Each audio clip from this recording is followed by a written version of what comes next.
Assalamualaikum warahmatullahi wabarakatuh. Perkenalkan, nama saya Fadil Ahmad Syafiqi dari Teknik Sipil Fakultas Teknik Universitas Sriwijaya dengan NIM 0301138226 Kampus Palembang. Di sini saya ingin mempresentasikan hasil penulisan saya, yaitu pentingnya peraturan ketiga dalam konstruksi. Ketiga adalah singkatan dari keselamatan dan kesehatan kerja, yang merupakan suatu konsep yang berkaitan dengan upaya untuk menjaga dan meningkatkan kesejahteraan, keselamatan, dan kesehatan para pekerja di lingkungan kerja. Pentingnya ketiga dalam lingkungan kerja mencakup beberapa aspek. Yang pertama, melindungi pekerja. Yang kedua, meningkatkan produktivitas. Yang ketiga, kepatuhan hukum. Yang keempat, menjaga reputasi perusahaan. Dan yang kelima, pengurangan biaya. Undang-undang dan peraturan ketiga. Tujuan utama adanya undang-undang dan peraturan ketiga yaitu melindungi keselamatan dan kesehatan pekerja serta mengurangi risiko kecelakaan kerja. Undang-undang ketiga di Indonesia yang pertama, UU Nomor 1 Tahun 1970 tentang keselamatan kerja. UU ini yang mengatur tentang keselamatan kerja dalam segala tempat kerja, baik itu di udara, darat, maupun lautan. Yang kedua, Amandemen UU Nomor 13 Tahun 2003. Perlindungan terhadap tenaga kerja dimaksudkan untuk menjamin hak dasar pekerja atau buruh. Yang ketiga, Peraturan Menteri Ketenagakerjaan Nomor 5 Tahun 2018. Aturan ini mengatur tentang kewajiban untuk memiliki ahli K3 di setiap perusahaan yang memiliki risiko K3. Undang-Undang Jasa Konstruksi. 1. Pendaftaran usaha konstruksi. Yaitu kita harus mengatur persyaratan pendaftaran dan lisensi bagi perusahaan konstruksi. Yang kedua, standar konstruksi. Untuk membuat konstruksi ataupun perusahaan konstruksi, kita harus menentukan standar kualitas dan keselamatan yang harus dipatuhi dalam konstruksi. Yang ketiga, pemberian izin. Regulasi tentang pemberian izin ini untuk proyek konstruksi tertentu. Yang keempat, sanksi dan hukuman. Kita harus menetapkan sanksi dan hukuman dalam perusahaan jasa konstruksi bagi pelanggar undang-undang. Adapun peraturannya yaitu identifikasi risiko, yaitu tentang melakukan penilaian risiko untuk mengidentifikasi bahaya potensial di lokasi konstruksi. Selanjutnya, prosedur kerja. Menerapkan prosedur kerja yang aman dan memastikan semua pekerja memahaminya. Pelatihan keselamatan. Melakukan pelatihan untuk memastikan kesadaran keselamatan di antara semua pekerja. Pemeriksaan rutin. Mengawasi penerapan aturan ketiga melalui inspeksi dan pemeriksaan rutin di lapangan. Adanya peraturan ketiga dalam bidang konstruksi ini sangat penting sekali karena supaya para pekerja itu bisa memahami aturan-aturan yang harus dilakukan. Manfaat dari K3 bagi industri konstruksi yaitu pertama, keselamatan pekerja. Implementasi K3 yang baik dapat membantu dalam mengurangi risiko kecelakaan dan cedera bagi pekerja di lokasi konstruksi. Yang kedua, efisiensi dan produktivitas. Ruang kerja yang aman dan sehat meningkatkan efisiensi dan produktivitas pada proyek konstruksi. Tiga, reputasi dan kepercayaan. Komitmen terhadap K3 dapat membangun reputasi positif dan meningkatkan kepercayaan pelanggan dan mitra bisnis. Nah, ada pun langkah-langkah implementasi peraturan ketiga yaitu menentukan tujuan untuk menerapkan aturan-aturan ketiga seperti mengurangi insiden kecelakaan atau bahaya di tempat kerja. Memilih ahli K3 yang kompeten. Memilih ahli K3 ini harus sesuai dengan kriteria dan kualifikasi yang sudah diterapkan oleh Peraturan Menteri Ketenagakerjaan. Melibatkan seluruh pihak terkait. Nah, melibatkan seluruh pihak terkait ini termasuk para pemimpin dalam perusahaan. Itu kita harus memahami K3 tersebut supaya penerapannya baik berjalan dengan lancar dan aman di tempat kerja. Peraturan K3 yang harus kita patuhi yaitu yang pertama, pakai peralatan perlindungan diri atau biasanya yang disebut APD. APD ini biasanya tergolong dari seperti helm, sepatu boot, sarung tangan, dan rompi. Dan juga ini harus digunakan pada saat bekerja supaya untuk mengurangi risiko kecelakaan kerja. Yang kedua, aturan jam kerja yang tepat. Pekerja dilarang bekerja lebih dari jumlah jam yang kerja yang telah ditentukan oleh peraturan yang berlaku. Yang ketiga, aturan keselamatan listrik. Pekerja harus dijaga aman dari bahaya listrik seperti kerusakan listrik, ledakan, dan kebakaran karena korsleting listrik. Peraturan yang ketiga di tempat kerja. Tandai area yang berisiko tinggi. Gunanya untuk supaya kita mewaspadai area-area yang resikonya itu sangat tinggi. Nah, perhatikan kesehatan para pekerja. Nah, perusahaan harus memastikan kesehatan dan kesejahteraan seluruh pekerja, seperti di aspek lingkungan, yaitu penyediaan kursi dan meja yang ergonomis.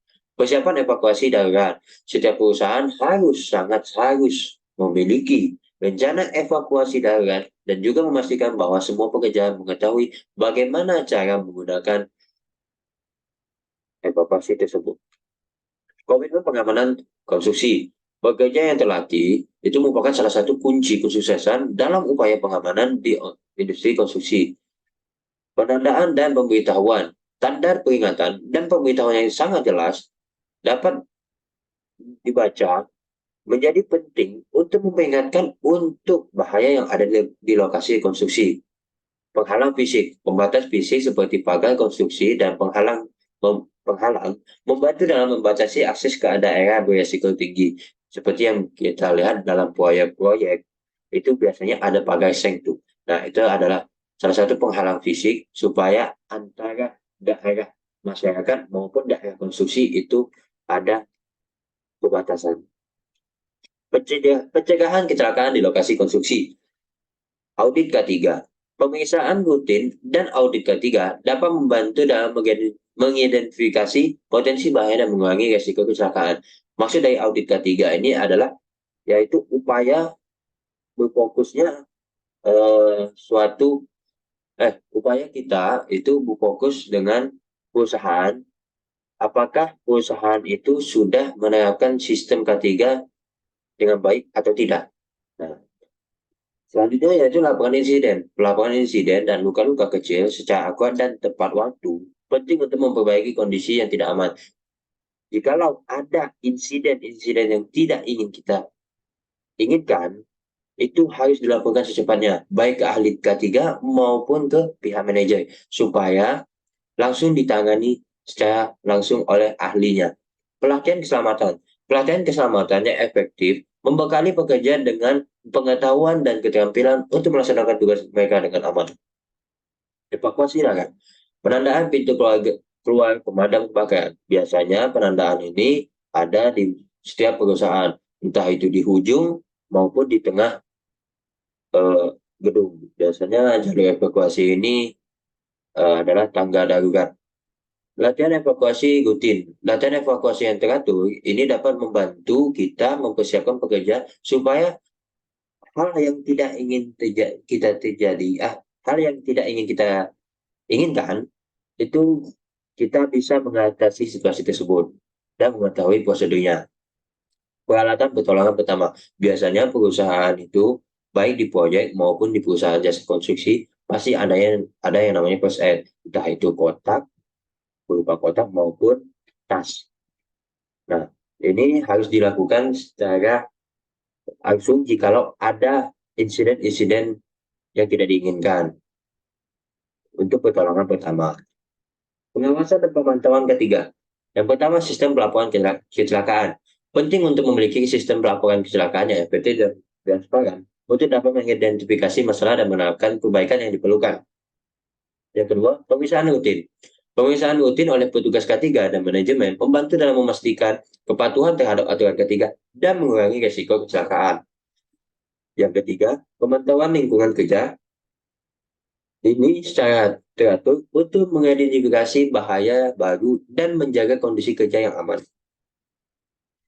Pentingnya kebijakan K3. Satu, perencanaan K3. Perencanaan yang matang dan terintegrasi dalam setiap tahap konstruksi merupakan langkah penting dalam mencapai kondisi kerja yang aman.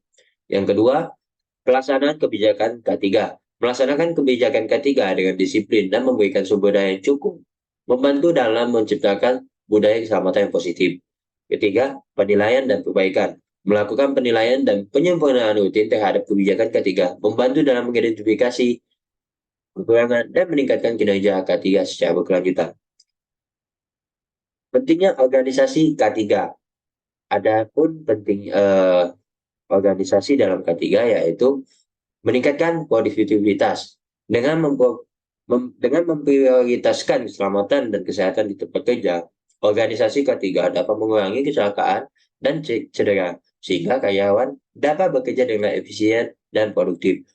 Yang kedua, mengurangi biaya dengan mengimplementasikan langkah-langkah keselamatan yang tepat. Organisasi K3 dapat menghindari biaya yang terkait dengan kecelakaan kerja dan cedera karyawan. Yang ketiga, menciptakan budaya keselamatan. Organisasi K3 membantu menciptakan budaya yang peduli terhadap keselamatan di tempat kerja, di mana setiap individu bertanggung jawab dan saling mendukung untuk menjaga kesehatan dan keselamatan karyawan. Adapun struktur organisasi K3 yaitu yang pertama, manajemen puncak. Manajemen puncak ini bertugas mengatur kebijakan keselamatan dan kesehatan kerja, serta menyediakan sumber daya yang diperlukan untuk memenuhi tujuan K3. Yang kedua yaitu Kepala Departemen K3. Kepala Departemen K3 bertanggung jawab untuk mengkoordinasikan program keselamatan dan kesehatan kerja, serta memastikan implementasi praktik K3 di seluruh divisi. Tim K3 Divisi. Tim K3 Divisi ini bertugas melaksanakan program K3 di divisi masing-masing. Nah, mereka ini melakukan inspeksi, memberikan pelatihan, serta memastikan ketaatan terhadap peraturan K3. Yang terakhir dalam struktur organisasi K3 yaitu seluruh karyawan. Tanggung jawab keselamatan dan kesehatan kerja bukan hanya tugas tim K3 saja, melainkan juga seluruh karyawan. Mereka harus mematuhi peraturan K3, menggunakan APD, dan melaporkan potensi-potensi yang bahaya. Aktivitas organisasi K3. Yang pertama yaitu identifikasi bahaya. Tim K3 melakukan penilaian risiko dan mengidentifikasi bahaya potensial di tempat kerja. Kedua, tindakan kolektif diambil untuk mengurangi atau menghilangkan bahaya yang diidentifikasi. Yang ketiga, pelatihan karyawan. Diberikan pelatihan ini gunanya untuk keselamatan kesejahteraan kerja secara berkala dan untuk meningkatkan kesadaran mereka terhadap risiko dan cara mengatasinya. Evaluasi dan peningkatan organisasi K3. Satu, pemeriksaan rutin. Pemeriksaan rutin ini dilakukan untuk memastikan kepatuhan terhadap peraturan dan menemukan area yang perlu peningkatan. Yang kedua, feedback karyawan. Karyawan diundang untuk memberikan masukan dan saran terkait implementasi program K3 untuk terus meningkatkan praktik organisasi K3. Yang ketiga, perbaikan berkelanjutan. Berdasarkan hasil evaluasi, langkah-langkah perbaikan diambil untuk meningkatkan keselamatan dan kesehatan kerja. Pentingnya kerjasama tim dalam keamanan konstruksi. Keamanan konstruksi melibatkan tanggung jawab bersama antara pemilik proyek, kontraktor, dan bekerja untuk menciptakan lingkungan kerja yang aman. Dengan kerjasama tim yang baik, resiko kecelakaan dapat dikurangi. Sekian yang bisa saya sampaikan, kurang lebihnya saya mohon maaf. Pada Allah yang maha saya mohon maaf. Saya tutup. Wabillahi taufiq wal hidayah. Wassalamualaikum warahmatullahi wabarakatuh.